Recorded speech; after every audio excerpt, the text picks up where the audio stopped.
México a principios de los años 80 era un país que transitaba entre las promesas de modernización y las duras realidades de la crisis. El Partido Revolucionario Institucional, el PRI, dominaba la vida política desde hacía más de medio siglo.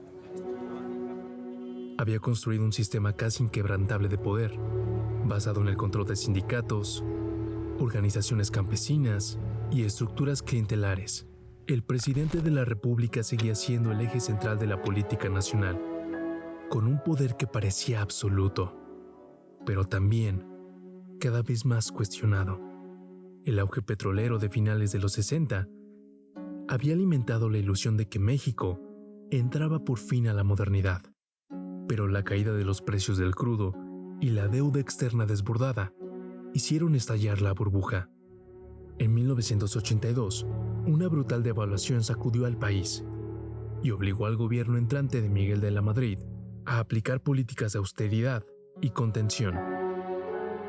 En la capital, sin embargo, la modernidad seguía siendo visible en el paisaje urbano. La Ciudad de México crecía de manera vertiginosa. Grandes avenidas, centros financieros, multifamiliares y nuevas colonias surgían para dar la impresión de un país que avanzaba.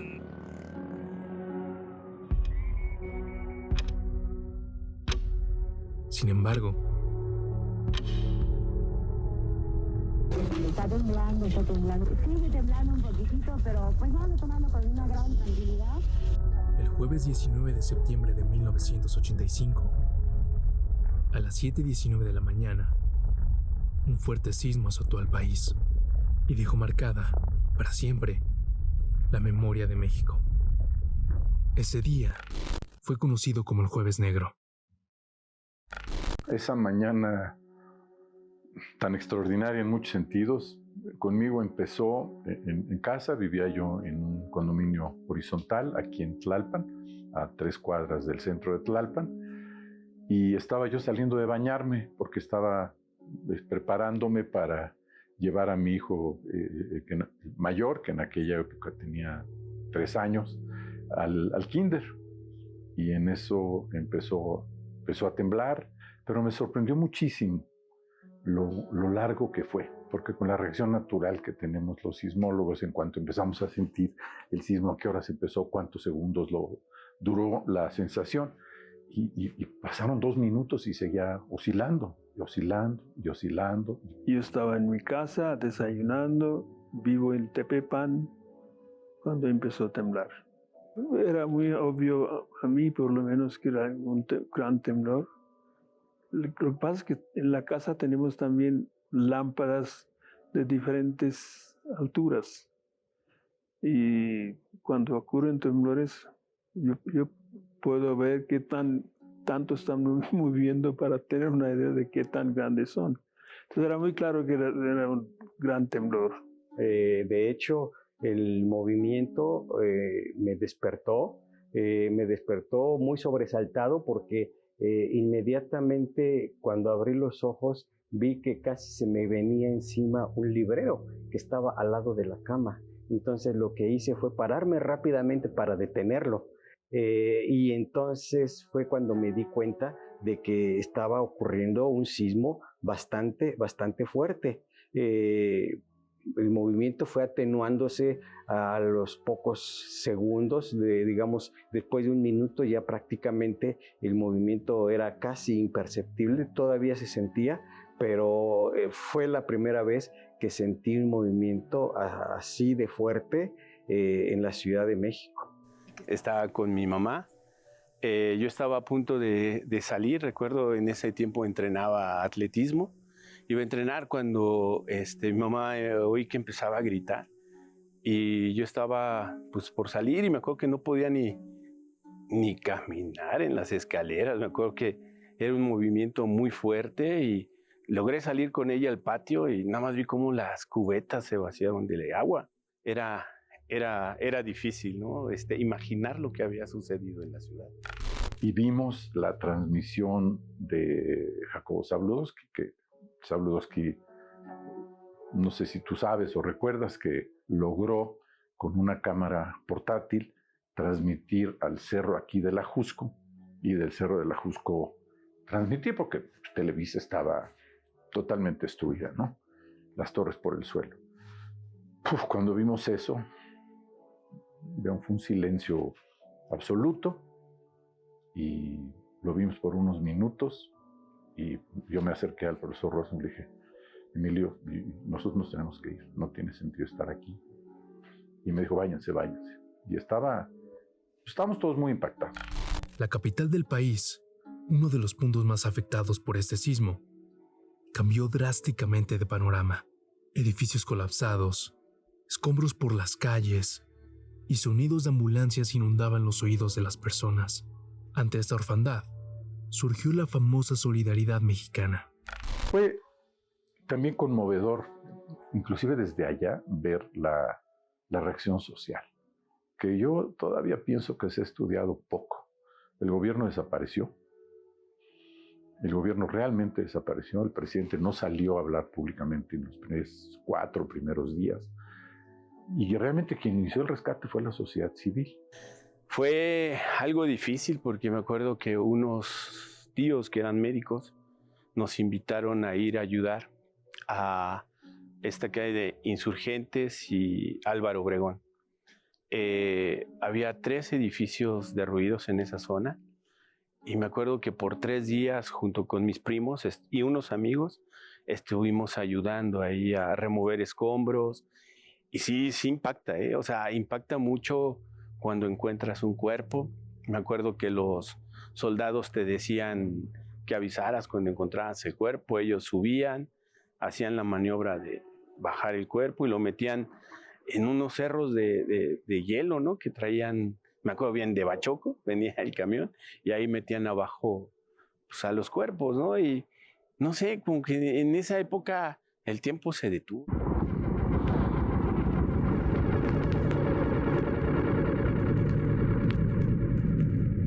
Son las 7:19. El terremoto empieza a sentirse y va creciendo en intensidad. La ciudad se llena de pánico, sobre todo en aquellas áreas en donde los edificios se desploman.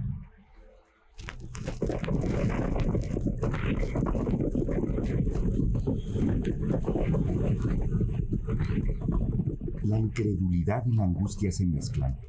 El dolor y la muerte cobran presas en miles de hogares. Las personas que viven en las zonas donde no hay derrumbes no imaginan siquiera la catástrofe que los rodea.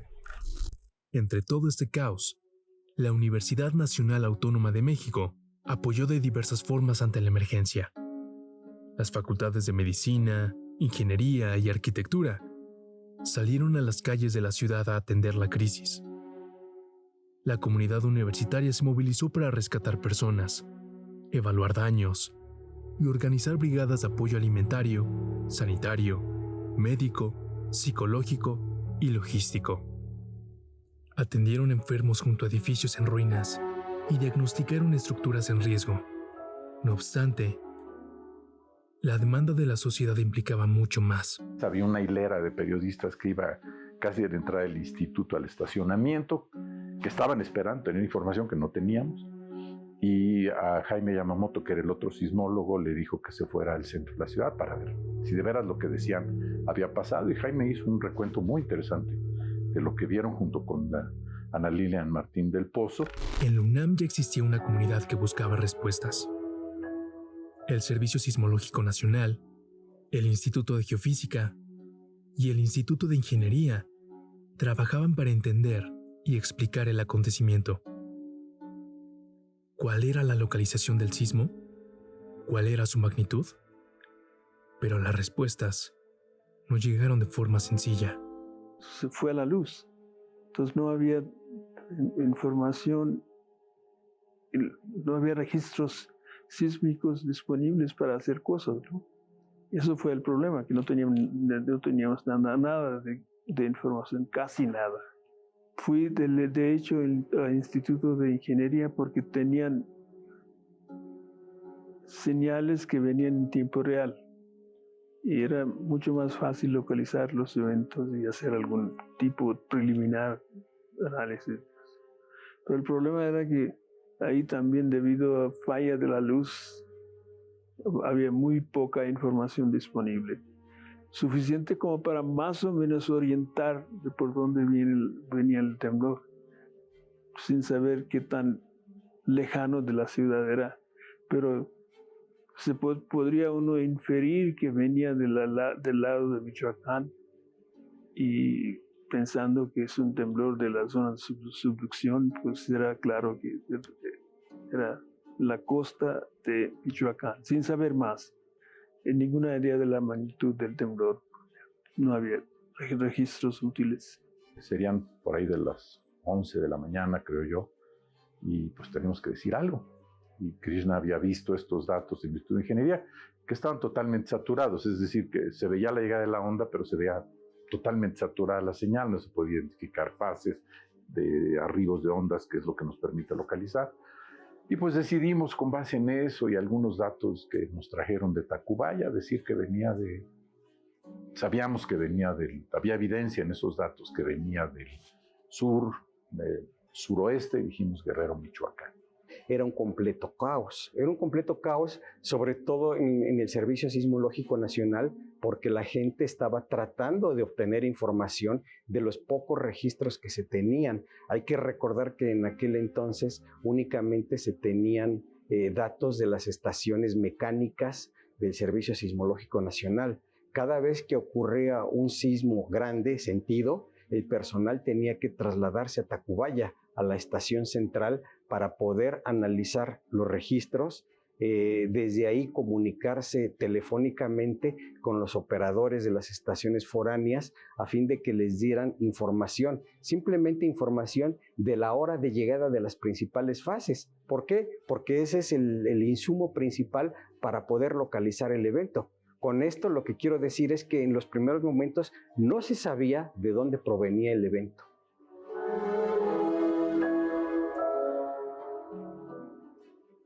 Los instrumentos sísmicos, en 1985, consistían en sismómetros que registraban los movimientos telúricos mediante tambores analógicos, los cuales eran interpretados y comunicados por vía telefónica. Asimismo, se contaba con unas cuantas estaciones telemétricas que enviaban información en tiempo real. Sin embargo, la falta de energía eléctrica, la caída de líneas telefónicas, el reducido número de estaciones y la saturación de sus señales complicaron la obtención de información. En aquel tiempo, el Servicio Sismológico Nacional tenía pocas estaciones dentro de la República Mexicana. Algunas estaciones, y muy pocas, eran también de otros proyectos en donde tenían redes que nos llegaban a nosotros vía telefónica. Todo lo que nos llegaba por telemetría era prácticamente vía telefónica. Aquí podemos ver algunos tambores de esa época, y entonces solamente había pocas estaciones que nos llegaran en tiempo real.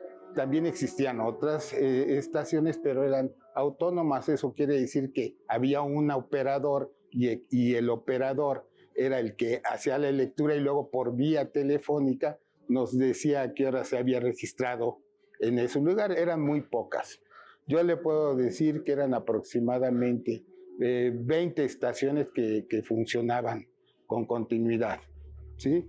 Y había algunos proyectos que, como lo era RESMAC, que era un proyecto en donde funcionaba con esas estaciones telemétricas, pero eran estaciones muy cercanas a la Ciudad de México, en la ciudad de Puebla, en Iguala, en la parte central. Entonces, obviamente, no se daba abasto para cubrir. Solamente tenía la capacidad para obtener información más o menos inmediata de la localización de sismos muy fuertes, como fue el caso del 85. Sin embargo, esos registros carecían, no nos podían dar mucha información. Como eran inscritos en papel, no nos podían dar mucha información, principalmente de la magnitud del sismo. La magnitud no se podía saber puesto que todos los instrumentos estaban saturados. Hay que recordar que en aquella época únicamente existían registros de tipo analógico, no digital como actualmente. Entonces, los registros de todas las estaciones, de todos los instrumentos, estaban completamente saturados, de tal manera que solo se podía saber la hora de inicio, la hora a la que llegó el primer arribo a la estación correspondiente. Después no se veía absolutamente nada. Una cosa muy importante para poder saber de dónde proviene el sismo es que se identifiquen dos fases principales. La primera, que le llamamos fase P, y la segunda, fase S. Resulta que como todos los registros estaban saturados, no se podía identificar. Entonces, pues se recurrió a las estaciones foráneas e inclusive a las estaciones internacionales. Mira, la localización la tuvimos creo que como al día siguiente o a los como a las siguientes, yo diría 36 horas, porque lo que pasó fue que esa mañana nos dividimos. El doctor Herrera a mí me dijo, ¿qué hacemos para saber dónde ocurrió? Dije, hay que poner aparatos. Bueno, preguntó a todos. ¿Qué hay que poner? ¿Qué hay que hacer? Hay que poner aparatos en la costa para saber dónde ocurren las réplicas. Y las réplicas, ¿cómo lo seguimos haciendo? Nos permiten delimitar la zona donde ocurrió la ruptura, en la zona de la falla. Entonces me dijo, vete tú y que se quede Lautaro, porque Lautaro era fantástico con la prensa. Y volamos a Zihuatanejo. Y un grupo de ingeniería se fue a Acapulco. Y la idea era que de alguna manera nos íbamos a sincronizar, porque como no sabíamos exactamente dónde estaban, ellos empezaban de Acapulco, nosotros de Zihuatanejo hacia Michoacán, y nos íbamos encontrando, y pues a las primeras horas nos dimos cuenta dónde estaban las réplicas, y ya todos nos concentramos en la zona de Michoacán. Cuando se restauraron las comunicaciones, gracias al apoyo internacional, se pudieron obtener registros sísmicos útiles para determinar la localización y magnitud del sismo. Después de varias horas, finalmente obtuvieron las respuestas. El USGS concentraba una gran cantidad de sismómetros que podían facilitar la localización de estos grandes sismos. Y de esa manera, entonces, comunicarlo a las autoridades, hacerlo de difusión global. La ventaja que tenía el USGS es que ellos controlan estaciones tanto en Estados Unidos como, por ejemplo, en Centroamérica. Y con varias de esas estaciones ayudó para que trataran de afinar la localización que eventualmente dio en la región cercana no cercana, en la parte de la costa de Michoacán frente a Lázaro Cárdenas. A mí me llamaba la atención, las magnitudes preliminares eran medio extrañas, ¿no? Hablaban de 7.8, de 7.9, de más, no había mucho control en esa parte, y me llamaba la atención porque al menos era una zona que se consideraba asísmica, en donde no se tenía un registro de que hubiera habido un gran temblor en los últimos 200 años. Yo recuerdo que mi director de tesis de maestría en aquel momento me dijo, ahora que te vas, pregunta allá a donde vas, en Europa, cuál es la magnitud del sismo, porque no la conocemos. Y de hecho la magnitud del sismo se conoció días después, cuando ya se tuvieron registros de todo el mundo y se pudo conocer exactamente la duración y otros parámetros que permiten conocer la magnitud del evento. Bueno, el epicentro después sabemos que fue cerca de un lugar en la costa, que además afortunadamente coincidió con uno de los aparatos acelerográficos que el Instituto de Ingeniería había colocado, porque todos teníamos en la mente que el sismo ocurriría en Guerrero, en lo que le seguimos llamando la brecha de Guerrero, en un lugar que se llama Caleta de Campo. Ahí se inició el sismo y cubrió una buena parte de la costa de Michoacán, llegando prácticamente hasta Zihuatanejo. Y la magnitud estimada hoy día es entre 8 y 8.1. Entonces, ¿qué había pasado? Porque esta información era súper valiosa. De hecho, fue el primer temblor registrado justo arriba de plano de falla en Caleta de Campo. Gran sorpresa los registros. Los valores de aceleración eran muy, muy bajos, como 200 centímetros por segundo cuadrado, justo el valor que tenía aceleración en el SST, aquí en la Ciudad de México, 350 kilómetros lejos del temblor. El movimiento de aceleración que veía uno justo arriba del plano de la falla era igual que lo que estábamos registrando en la zona lago de la Ciudad de México. Entonces fue una cosa muy impresionante y abrió todo un campo de investigación, no en tiempo real, obviamente, pero fue una información súper valiosa, única. En el 85 había muy pocos sismómetros en la capital, contados sismómetros, de tal suerte que cuando la realidad se impone esa mañana de 85, pues los registros existentes todavía no permitieron ni remotamente caracterizar el peligro en su extensión dentro de la Ciudad de México. Entonces, a raíz de eso, el CIRES, no lo mencioné, el responsable de la alerta sísmica mexicana, empieza a instalar una vasta red de acelerómetros en la Ciudad de México, que es la red acelerométrica de la Ciudad de México, junto con el Instituto de Ingeniería por su lado, y CENAPRED también, se empieza a instrumentar la Ciudad de México, y con base en el registro de sucesivos terremotos de mucha menor magnitud que el de 85, se empieza a descubrir, a caracterizar, a cuantificar la respuesta sísmica del suelo de la Ciudad de México. El sismo de 1985 representa un antes y un después en la sismología mexicana. Las profundas cicatrices sociales, económicas y políticas que dejó el terremoto impulsaron un compromiso nacional para aprender de la tragedia. Entre esos aprendizajes estuvo el impulso a la instrumentación sísmica y a la investigación científica. La importancia de ese terremoto radica o se desprende en todo caso de la desgracia que supuso en la Ciudad de México principalmente, donde sabemos que hubo al menos 6,000, algunos dicen más, 10,000 muertes y por lo menos 190 edificios colapsados. Esa tragedia supuso muchas cosas. Digamos, institucionalmente, más allá de la reacción de la sociedad civil para poder atender a la emergencia, inmediatamente después el gobierno de México se da la tarea de crear instituciones encargadas de evitar que una tragedia similar se vuelva a ocurrir. Entonces se crea el Sistema Nacional de Protección Civil. Esto es al año siguiente del terremoto, bajo la supervisión de la Comisión de Reconstrucción a raíz del sismo. Y paralelamente se empieza, junto con el gobierno de Japón, la UNAM y el gobierno de México, se empieza a concebir la construcción, la creación del Centro Nacional de Prevención de Desastres.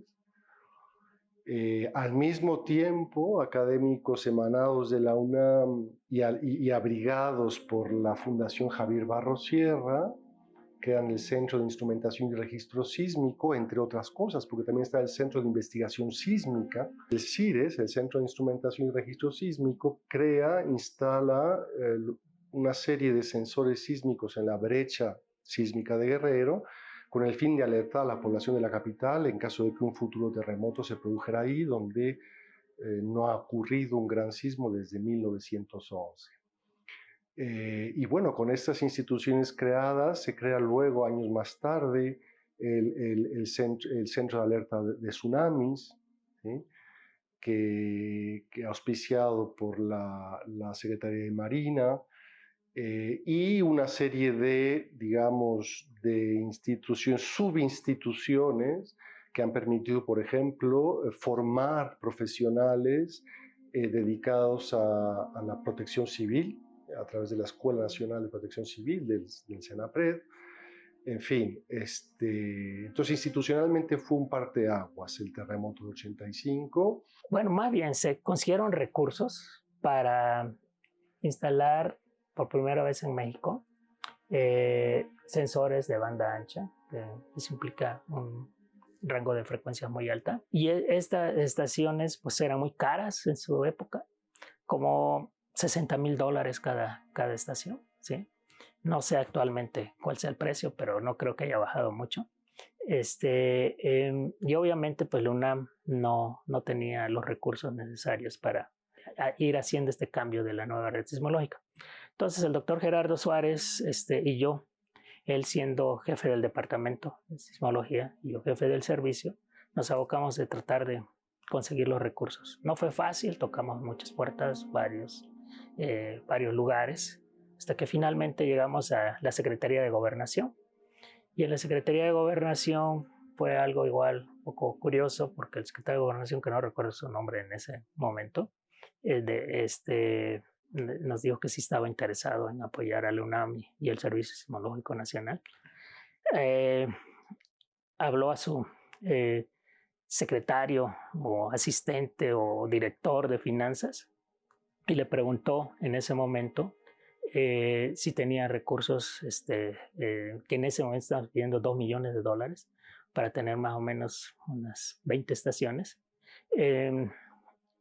Y le pidió a su director de finanzas que hiciera cuentas en ese momento si podía darnos ese dinero. No sé de dónde lo sacó, pero dijo que sí, que ya estaban etiquetados para la UNAM, para el servicio sismológico.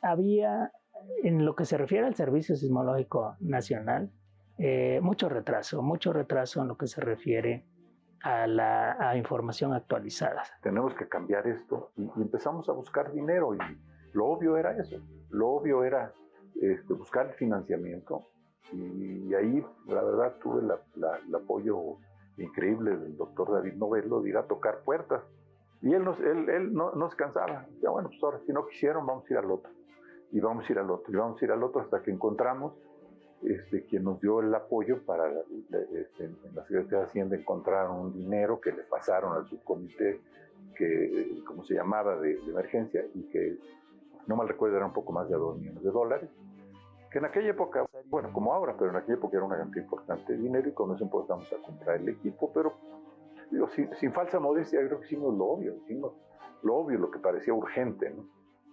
La falta de comunicación y el reducido número de estaciones se convirtieron en lecciones que impulsaron el crecimiento del Servicio Sismológico Nacional. Con el paso de los años, este aprendizaje se tradujo en avances tecnológicos y en una expansión significativa de la red, siendo la instalación de estaciones de banda ancha uno de los hitos más importantes de su modernización. El Instituto de Geofísica de la UNAM instaló la primera etapa de la Red Sismológica Nacional de banda ancha, dependiente del Servicio Sismológico Nacional. Con ello, entraron en operación 12 de las 20 estaciones sísmicas digitales que la conformarán en 1996.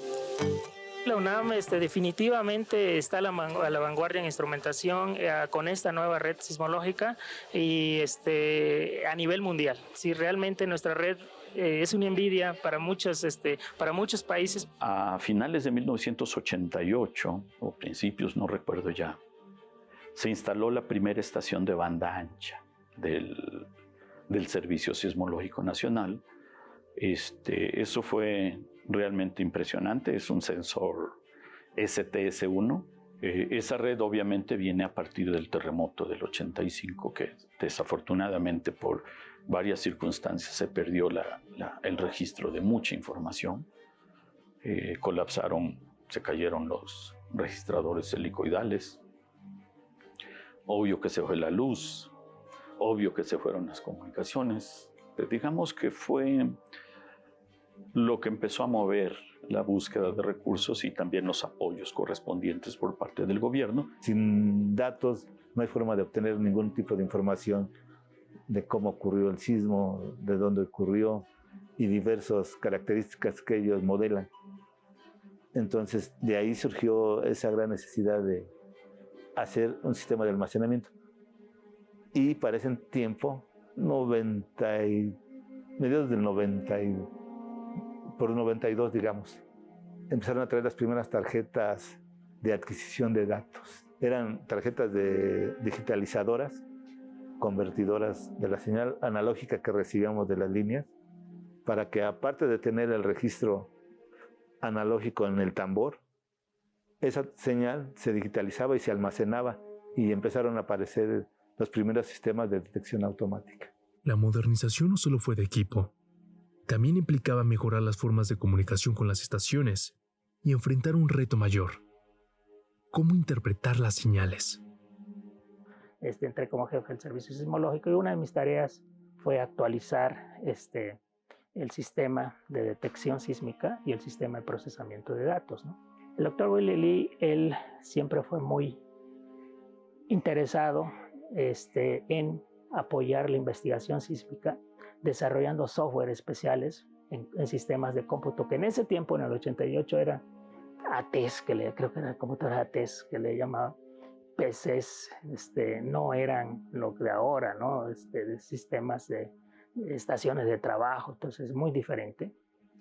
Y él siempre se preocupó por desarrollar sistemas relativamente económicos y accesibles al tercer mundo, ¿sí? Y él, como tuve oportunidad de trabajar con él, me ofreció pues que si podíamos incorporar el sistema en México, ¿no? Y fui con el técnico Tanji. La red sísmica digital que tiene red aquí, cuando cambió, la máquina se dejó de funcionar, no hay sistema para adquirir. Entonces, el primer trabajo fue en diseñar un sistema, una tarjeta para convertir la estación digital que tiene RESMAC, para convertir analógico para poder dibujar el tambor. ¿Por qué no directamente en computadora? Porque no tenemos, porque se pagó esa máquina, ¿no? Entonces el primero resolvió para que aproveche la digital de la otra red, convierta analógico y dibujar el tambor. Es un gran cambio. Servicio desde aquel tiempo ya tiene varios tambores de todos los territorios de México, que ya llega el tambor que se puede ver visualmente. Antes no, antes tienen muy pocos. Ya llegó la David Novelo. David Novelo estudió en Estados Unidos con Carlos Valdés también, los dos.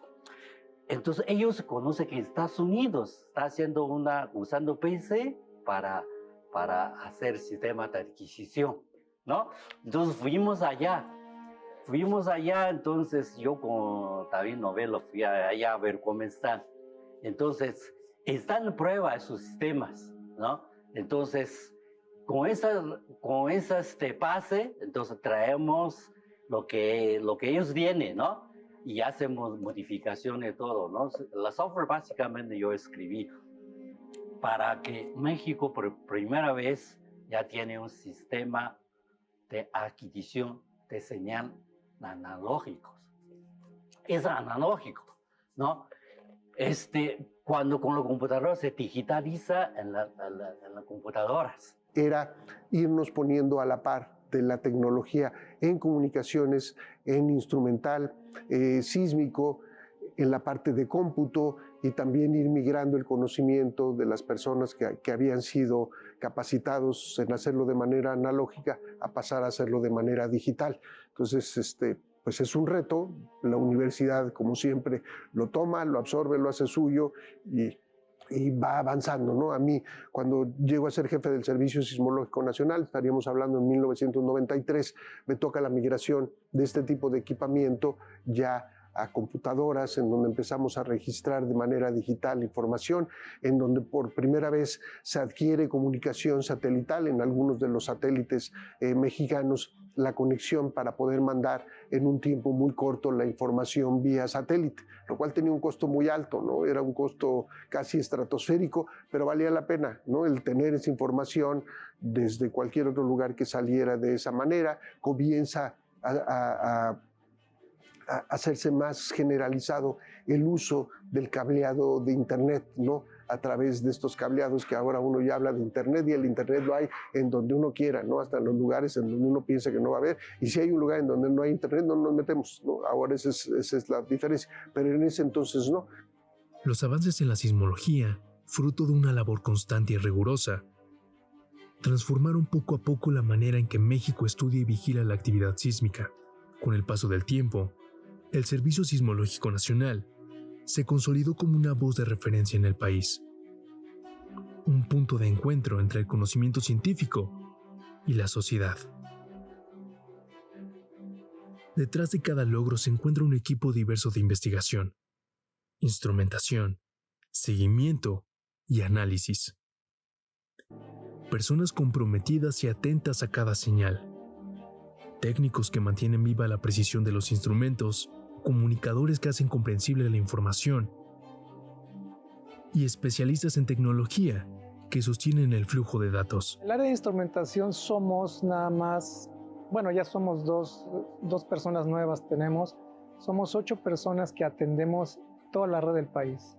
Ahorita tenemos alrededor de 100 estaciones operando, prácticamente todas en tiempo real. Desde el punto de vista de trabajo en campo, implica muchísimo esfuerzo. Son muchas horas de trabajo, 12 horas diarias de trabajo, dentro de las cuales probablemente sean a veces 6 u 8 horas manejando. Implica trabajar sábados y domingos y días festivos. Implica alejarte de tu familia varios fines de semana. Implica tener riesgos por cuestiones de seguridad, cuestiones de riesgo social, cansancio en el manejo, problemas o riesgos porque te muerde alguna serpiente, algún te de dengue o alguna araña de importancia médica. Implica mucho desgaste físico y mental. México es grande y desplazarse sobre todo el territorio nacional no siempre es fácil. Hay que pasar sobre caminos muy complicados, ir a montañas, ir a volcanes, llegar a selvas, abrir brechas donde no hay camino, entrar a los desiertos, ir a alta mar a buscar islas, ver la posibilidad. Y claro que lo que más atañe a todos, tener la información de calidad es importante. ¿Sí? Por eso siempre estamos monitoreándolo las 24 horas del día, todos los días de la semana, todo el año. En cuanto a análisis, es muchísima información, sin contar el ancho de banda que necesita para poder transmitir la información aquí al centro. Y una vez que tenemos aquí la información, pues extraer la información de los servidores para poder trabajarla, pues es un trabajo no complicado, pero pues sí es muchísima información extrayendo. Y pues una vez extraída para poderla procesar en el software que ocupamos, es mucho trabajo de analista. Y pues precisamente por eso estamos aquí trabajando todo el tiempo, los 365 días del año, turnos de 8 horas, incluidas las noches. Somos 9 personas que nos rotamos turnos de 8 horas. Esos turnos de 8 horas somos responsables una persona y los cambios de turno pues son a las 6 de la mañana, 2 de la tarde y 10 de la noche. Trabajamos, nos incluye días festivos, fines de semana, entonces trabajamos todo el tiempo, 24/7. Y siempre tiene que haber al menos una persona responsable académica y una persona estudiante que nos acompañe durante el proceso aquí en monitoreo.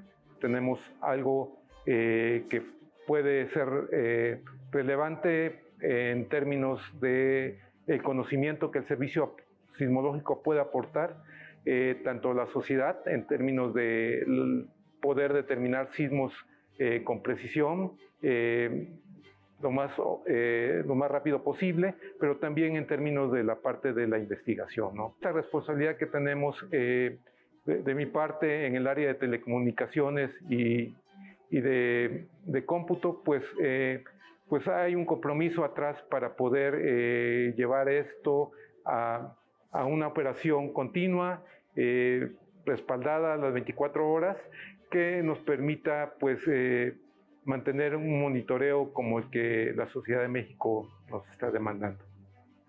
La información que da el Servicio Sismológico sobre sismos, además es la información oficial, porque somos el organismo oficial que da la información sobre sismos a nivel nacional. Entonces sí, y además tratamos de que siempre la información sea lo más precisa posible. Es la información que se saca de los sismogramas y sabemos que tenemos que dar la mejor información no solamente a la gente en general, sino que la información que nosotros generamos sirve para que se haga investigación científica. Todos los datos sísmicos y también la información que damos de los sismos, la magnitud del epicentro, les sirve a los investigadores del Departamento de Sismología y a otros investigadores de otras universidades, a los estudiantes para que hagan sus tesis y a otros investigadores a nivel internacional. Entonces, sabemos que tenemos que dar el mejor dato posible. México es un país sísmicamente activo, el peligro está a la orden del día. Y pues, ¿quién es el que te informa de ese peligro?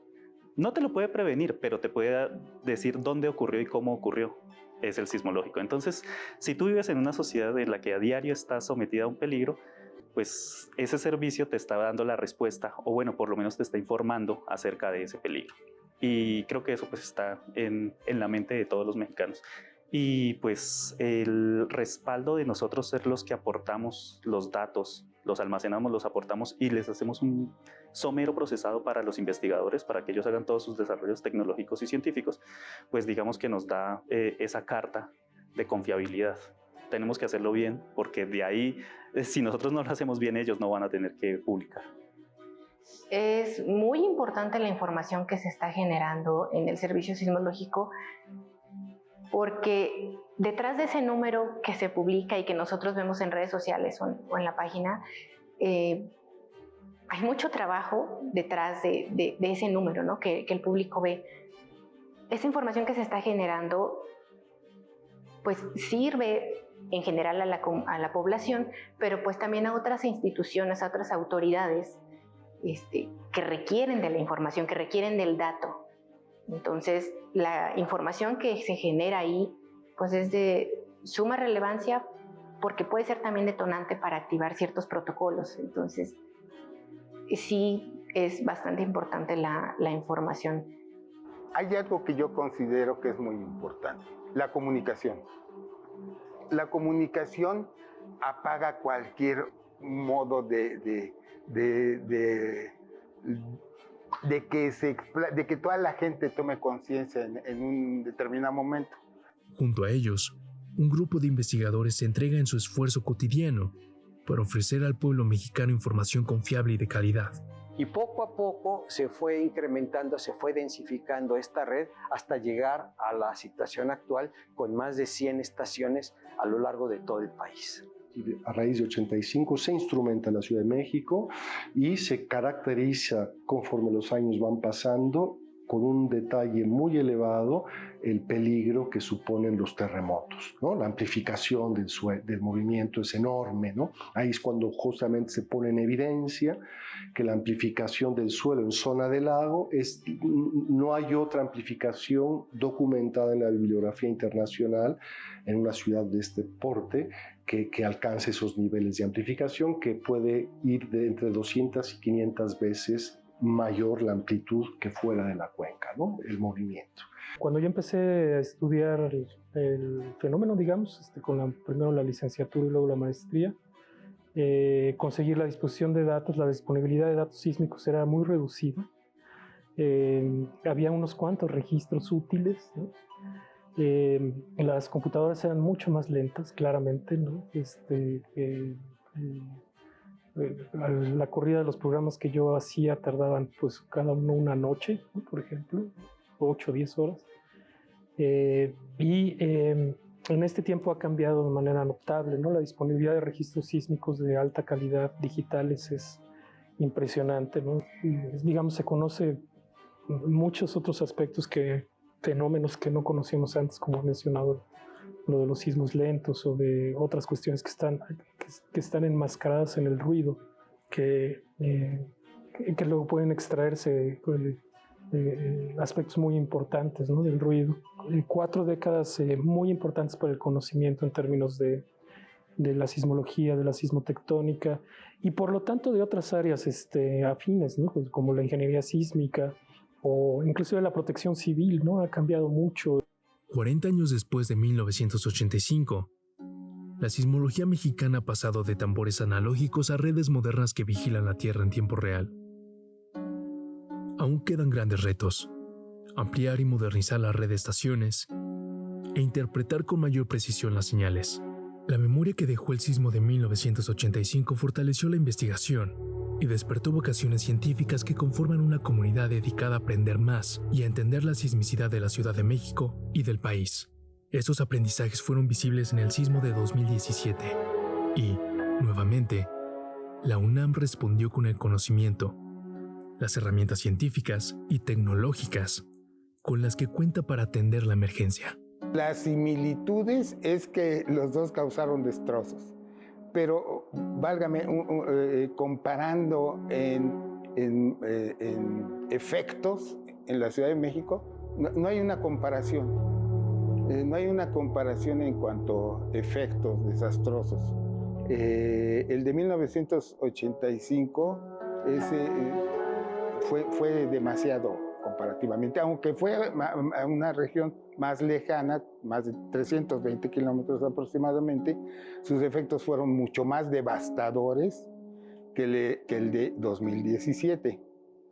El de 2017, de hecho, los destrozos que hizo, seguramente se hubieran podido evitar si se hubieran hecho las cosas bien, ¿no? Pero bueno, tampoco causó tantos estragos como el de 1985, porque también la magnitud fue como 30 veces más pequeña, la cantidad de energía, ¿verdad? Fue una 30ª parte, pero la distancia a la Ciudad de México fue también muy corta. Estamos hablando de aproximadamente a 100 kilómetros, ¿verdad? 120 kilómetros al sur de la Ciudad de México. Eso fue lo que realmente hizo que las ondas sísmicas transversales, ¿verdad? Esas que conocemos como ese, nos dejara aquí en la Ciudad de México esa sensación que le llaman de trepidatorio, ¿verdad? Al principio fue muy trepidatorio y después que eran las ondas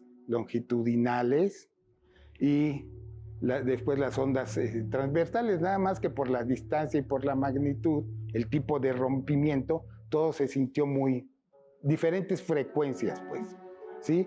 Que comparados con el sismo de 1985, la sensación que se tuvo fue completamente diferente.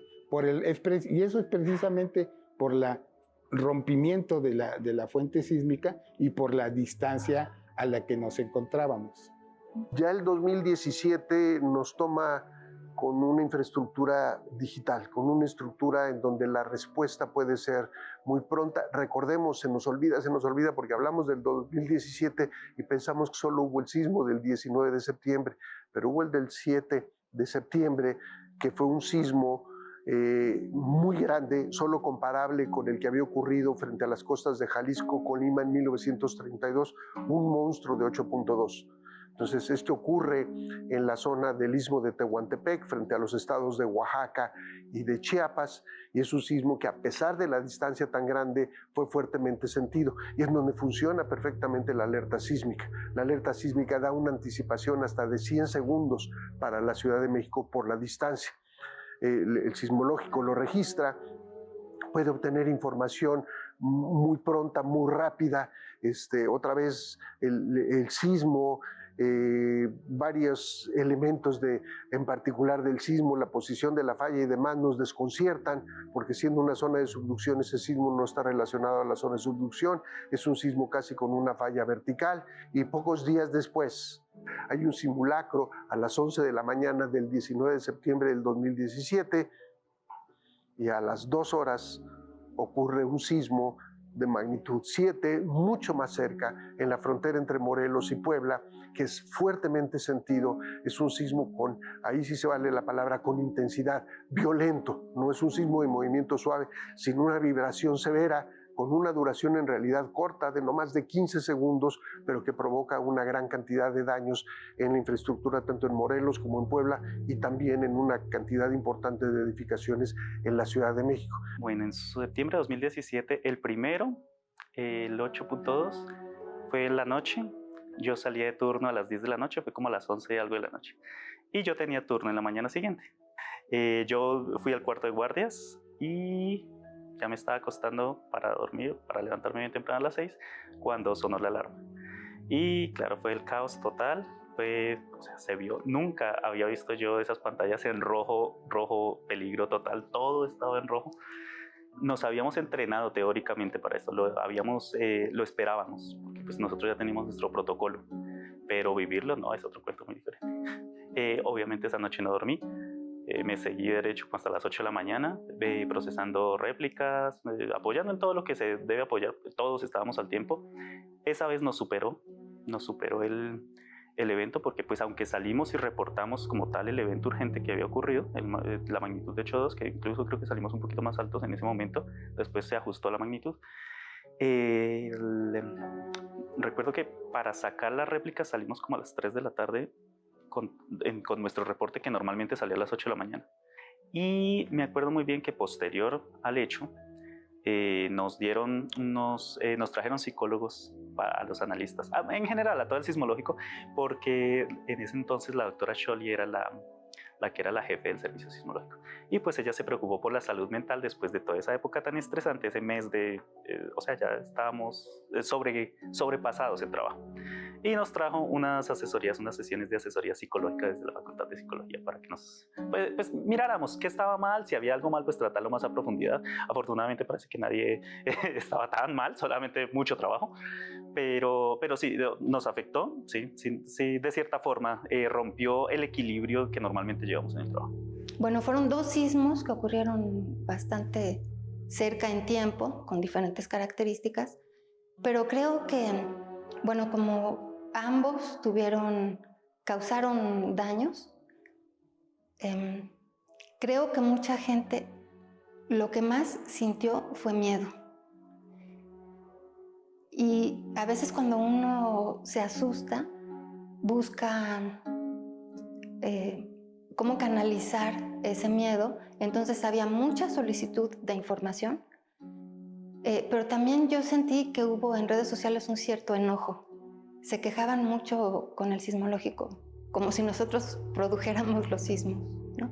Entonces sí fue complicado, y nosotros, claro, sentíamos que teníamos que dar la información y explicarle a la gente y responder sus dudas, pero eso no hacía que se les quitara el miedo y no hacía que recuperaran lo que perdieron en el sismo. Entonces fue complicado. Sin embargo, pues lo tuvimos que hacer. En ese entonces la jefa del servicio sismológico, la doctora Scholli Pérez Campos, daba entrevistas y entrevistas y entrevistas, pero varias al día, en muchos medios, dio conferencias, porque bueno, pues se necesitaba. El Servicio Sismológico Nacional logró atender la emergencia dando la información esencial, como la magnitud, profundidad y localización de los sismos, contribuyendo así a mantener informada y preparada a la sociedad mexicana. Aún quedan grandes retos. De organización para poder realizar los mantenimientos y la operación de estas estaciones sismológicas. Pues debido al número de estaciones, pues es importante consolidar procesos y definir rumbos de cómo ir atacando todas las fallas que se van presentando. Acercar a los jóvenes a esta ciencia, digo, a mí me hubiera gustado que cuando era estudiante de secundaria o de prepa, pues alguien se hubiera acercado a platicarme todo esto que engloba la sismología, que nos permite comprender el planeta en el que vivimos, que nos permite conocer el interior sin necesidad de tener que hacer pozos súper profundos. Digamos, en términos de el número de sismos que vamos a poder registrar en los próximos años, pues es un número de sismos mucho más grande que lo que estamos haciendo ahora, de tal manera que tenemos que ir evolucionando en términos del monitoreo, ¿no? De cómo se hace hoy en día el monitoreo. También, si tenemos una red mucho más grande y tenemos el mismo personal, pues será difícil de mantener una red de este tamaño, ¿no? También hay algo que es muy interesante, y es que hay esfuerzos, muchos esfuerzos regionales a lo largo de varias zonas del país de monitoreo local, y ese monitoreo compartido con el sismológico, ¿no? en una actitud de colaboración, pues gana todo mundo, ¿no? Yo creo que los retos de la sismología mexicana es justamente eso, entender un poco mejor el ciclo sísmico. Fíjate que lo que me llena bastante de orgullo a mí es el desarrollo que hubo de esta red de estaciones sismológicas de banda ancha, yo así la sigo llamando.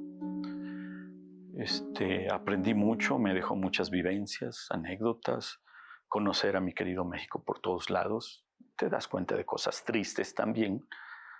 Muchas cosas no han cambiado, sigue una pobreza extrema, grave en algunas regiones de México, por más que diga nuestro gobierno, ¿no? Esas cosas todas son aprendizajes para mí. El haber desarrollado esta red, con el apoyo obviamente de mis compañeros, y haberla dejado consolidada. Dejamos una red bastante robusta, de muy buenas capacidades. Falta por hacer, claro, siempre va a ser algo. Saldrán nuevos instrumentos que nos permitan hacer más cosas, nuevos medios de comunicación que nos permitan transmitir a mayores tasas de muestreo, tal vez nuevas protecciones que vayan saliendo para mejorar la parte de protección eléctrica. Entonces sí, queda todavía mucho por hacer, pero se deja un recorrido bueno de ese 85, más que del 85, de cuando yo llegué al 88, a lo que hay ahorita, no hay comparación. Bueno, sin colgarnos muchas medallas, yo creo que hemos tenido, y caminamos también a la par del conocimiento internacional, porque no estamos aislados, pero yo creo que conocemos mucho más hoy día. Y caray, en 40 años algo tenemos que hacer, ¿no? De la historia sísmica de México, porque también ese fue uno de los esfuerzos. Que en el 85 era otro mundo, ¿no? Me dicen, pero ¿por qué? Pues no existía alerta, que no lo hablamos nosotros, porque decir, no existía la alerta temprana, ¿no? Como lo dijo el doctor Zink, seguramente la determinación de la localización y magnitud tardó varias horas y incluso días, ¿no? Hoy lo hacemos en unos cuantos minutos, ¿no? La caracterización propia del sismo, ¿no? Lo que se llama el mecanismo focal o inclusive la cinemática de la ruptura, pues hoy podemos calcularlo en tiempos muy cortos, ¿no? Y entonces pues, se llevaban inclusive meses o años, ¿no? Para hacerlo. En términos de redundancia, ¿no? Hoy si perdemos una estación remota por alguna razón, pues tenemos una red que puede compensar en algún sentido la falta de esa estación. Entonces, sí, es muy diferente, ¿no? Como estamos, digamos, en el momento de la evolución, pues es difícil verlo, ¿no? Habría que verlo en retrospectiva en algún otro momento de la historia, ¿no? Pero aún así, estando aquí, sí ha sido una evolución rápida.